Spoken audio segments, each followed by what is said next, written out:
As consumers, we've come to expect speed.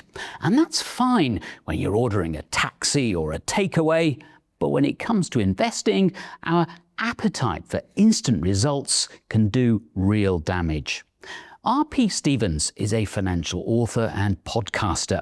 Modern life, he says, has made us worse investors. I think it's great on the one hand that it's become so easy for us in our contemporary world to kind of invest. I can, go into an app on my phone and see how my portfolio is doing. But I think in some ways we've been spoiled by an increasingly frictionless society. And I think in one sense it's great. I can order a book and get it delivered the next day. I can order an Uber, and it's here within 10, 15 minutes. But on the other hand, I do wonder if we've been conditioned to immediate gratification. And I wonder what effect that has had upon us as contemporary consumers, as contemporary investors. It's not just speed that works against today's investors, it's the sheer volume of choice.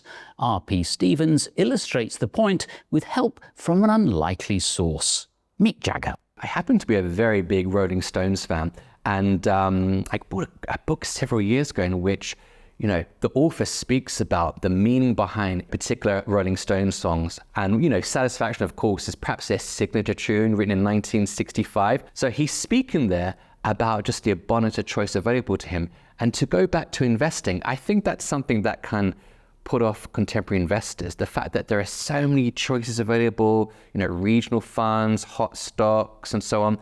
Speed, choice, and an irresistible urge to do something. Together, they tempt us to tinker.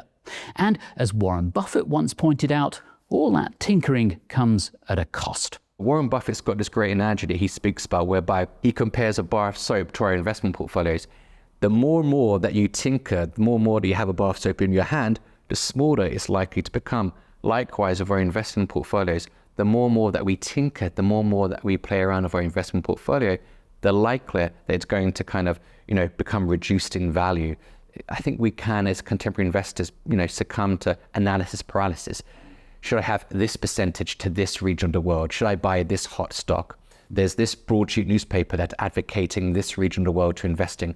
Whereas, a hands-off, less is more approach to investing is the way to go. So, how do you protect yourself from these modern temptations?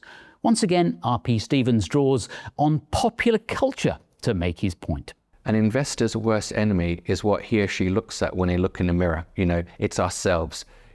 So, I pepper my book with references to movies, and I happen to be a big Quentin Tarantino fan, I really do. And I mentioned, for example, Once Upon a Time in Hollywood, I believe it is. There's a great role in there played by Brad Pitt. He plays a stunt double.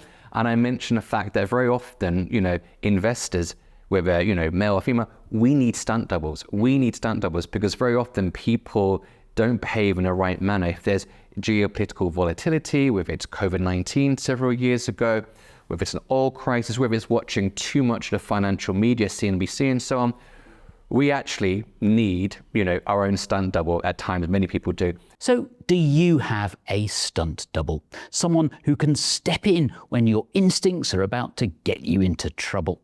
That's one of the most valuable things a financial planner does. Not picking stocks, not timing markets, but protecting you from the most dangerous investor you'll ever meet, yourself.